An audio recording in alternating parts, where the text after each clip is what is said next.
What's up everyone, back for another beer review, and today I will be reviewing a beer from Brew Gentlemen, and they are out of Braddock, Pennsylvania, and this is their Mammoth. So they are calling this one a double IPA that is made with a blend of American hops. It comes in at 8.5% alcohol by volume. No IBUs listed in time of review. This can is just under 1 month old. And I want to give a huge thanks and shout out to a friend of mine and viewer of the channel, Dan, for hooking me up with this one. So big thanks to him. In the description box, I'll post a link to the beer mail boxing video I did that contains all the goodies he hooked me up with, and I cannot thank him enough for this beer. Why? Brew Gentlemen is a bucket list brewery for me. I first heard about them back in like 2016, I think it was, maybe 2017, but it definitely was like 5 years ago at the very least. And back then you could only get their stuff in growlers, and it was brewery only. And I think recently they started canning, but I heard so many good things about them, and I never had a beer from them. I've always wanted to try their stuff, so Dan hooked it up with Mammoth here, and I'm really excited. Now, I do want to say one thing about this beer specifically. I have a lot of Dans that watch my channel, apparently. Another Dan from Pittsburgh, Dan Harmon, he comments on a lot of the videos. He mentioned that he got a 4-pack of this recently, and it was very oxidized. All 4 cans in the 4-pack were oxidized. Brew Gentlemen, though, to their credit, reimbursed him for the 4-pack. I believe the Dan who sent me this beer, I think he said this was drinking pretty good, pretty well. So I hope my can isn't oxidized. We will see, obviously, with the color and how it's tasting and whatnot, but I am super excited to give this one a go, but I'm also very cautious. I hope that this one is not oxidized, because I've had issues lately with oxidized beer. It's something that I really haven't had a lot of issues with doing reviews, so I'm just hoping that this one isn't oxidized. Let's just hope it tastes delicious. Anyway, they don't say what hops they're using. They just say a blend of American hops, but hopefully it's delicious. So crack, pour, here we go. Okay, so I will say right now, out of the pour here, this does not look oxidized. This looks like a really nice, like, New England style double IPA.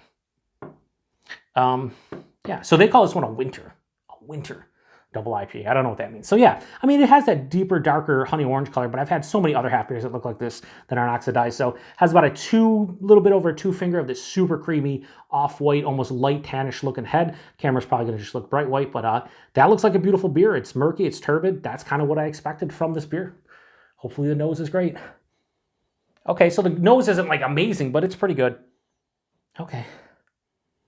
Yeah, there's a lot, I mean, a ton of different, like, there's a complex orange kind of nose to this. There's like Cara orange, there's like a blood orange. There's even a little bit of like a tangerine kind of note. Sweet, not quite orange, it's just like a sweet, juicy orange, but not like an orange juice, not to that extent. There's a little bit of like a pithiness hanging around. Maybe a touch of like a mango, maybe like a mango, like an underripened mango. Pineapple, peach, things of that nature. Really heavy on the orange though, if I'm being honest.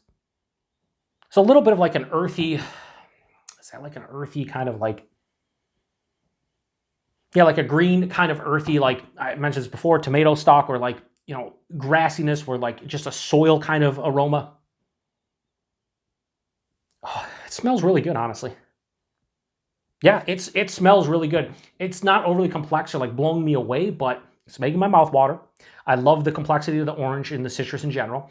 A little bit of that peach and mango and pineapple hanging around. There's something to break up all those fruity notes as well. Yeah, it smells pretty good. Does not smell oxidized, I'll say, from the nose. So hopefully the taste is just as good. Anyway, cheers everybody, and thanks to Dan, all of you, but obviously the Dan who sent me this beer. Cheers.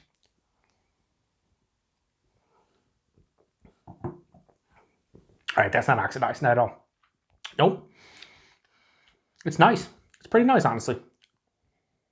Body mouthfeel on this are spectacular, honestly. Wow.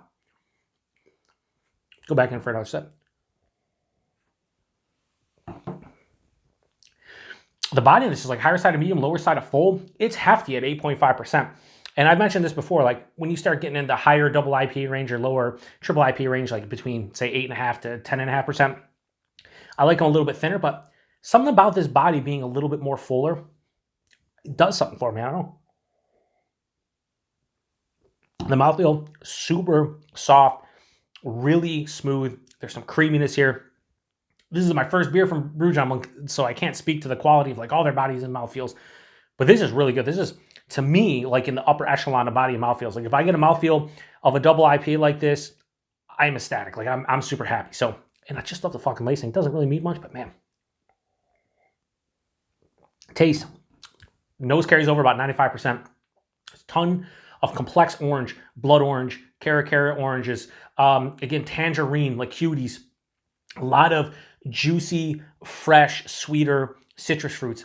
Then there's a little bit of like a pithy, almost like rindy type of like bitterness too hanging in, but it still leans sweeter at the front of the palate. Right after that, ripened pineapple, touch of peach, and then about 3/4 of the way through the palate, there's this earthy, grassy, slightly dank type of thing going on. Stops the sweetness in its tracks. This finishes semi-dry with a mild to moderate bitterness.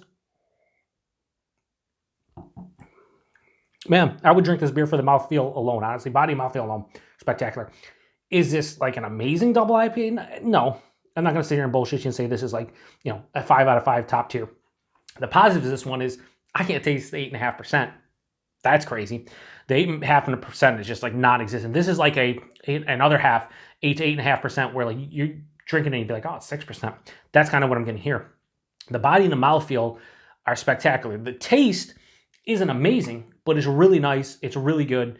It's solid. I enjoy the flavors of this one, but the body, the mouthfeel, and the fact that it hides the alcohol well bumps it up a notch. So I would say flavor-wise for this one, I would probably say like a 4 out of 5 flavor-wise. I'd probably go with something like that. You know, usually the 4 out of 5 for me is like it's very good. Okay, but once you start hitting like the low 4.25s into 4.25s, that's when it becomes like, you know, pretty much an excellent beer. Once you hit like 4.5 and above, you're talking just like, you know, top tier world class shit. Usually world class stuff for me starts around 4.75, but this is really nice. Like I have no complaints about this. I'm glad that it's not oxidized. I was afraid about that. I like the fact that, you know, it's not too complex. I mean, the complexity of this one's really the orange character, the citrus character in general. I love that the alcohol's well hidden. The body and mouthfeel are spectacular. So I think in terms of rating for this one, I think it's pretty well balanced. I enjoy it.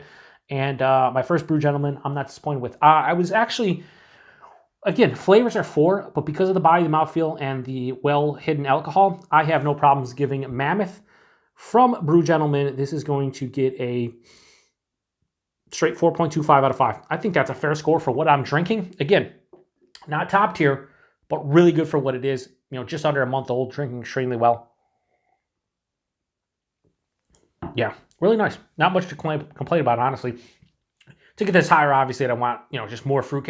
I would just want more complexity to the beer, but also, you know, the flavor characters, while somewhat complex with the citrus and all that stuff, it's still very simplistic to some degree. I know that sounds crazy, but that's where I land. But still, 4.25 out of 5, fucking great score. Price and availability, this is where I really like it. So these are in these slim, like, energy drink cans. I believe this was $13 a 4-pack at the brewery. If you were to put that into a 4-pack of 16-ounce cans, it'd be right around $17 a 4-pack. So $17 for a 4-pack of 16-ounce cans. Again, these come in 12-ounce slim energy drink cans. But if you could do the conversion, $17 for an 8.5% double IPA. Yeah, if this was an other half beer or any like crazy hype brewery, it's like $20 to $22 a 4-pack. So $17 a 4-pack for something equivalent. Yeah. And again, they come in and I like that they come in the 12-ounce can. So for $13 a 4-pack all fucking day, every day, and I don't know if that's the same for most of their double IPAs, but if so, it's a great value. And availability, pretty sure this is brewery only in Braddock. If you guys out there, Dan, any of the Dans, want to let me know about the availability in and around Pittsburgh, let me know. I feel like if I lived in Pittsburgh, I would definitely be checking out their stuff along with the Dancing Gnome and Hitchhiker and Grist House and breweries like that. And Old Thunder, which I had. This is the first beer that I'm reviewing from Dan's package because I want to really get into Brew Gentlemen, but I'm excited for all the stuff he sent my way. So not much more to say about it. If you've had this one before, let me know what you think about it or anything from Brew Gentlemen. I'm so thankful that Dan sent me a Brew Gentlemen. I hope to get my hands on more down the line. I really just want to try more Pittsburgh area stuff because I've only had a handful of stuff from Pittsburgh, and I think their hazies are delicious, but they also do a lot of other good beers. So anyway, I got a lot of review from Pittsburgh, so, you know, we'll see shortly. Anyway, thanks to Dan. Thanks to everybody. Till the next one. Cheers.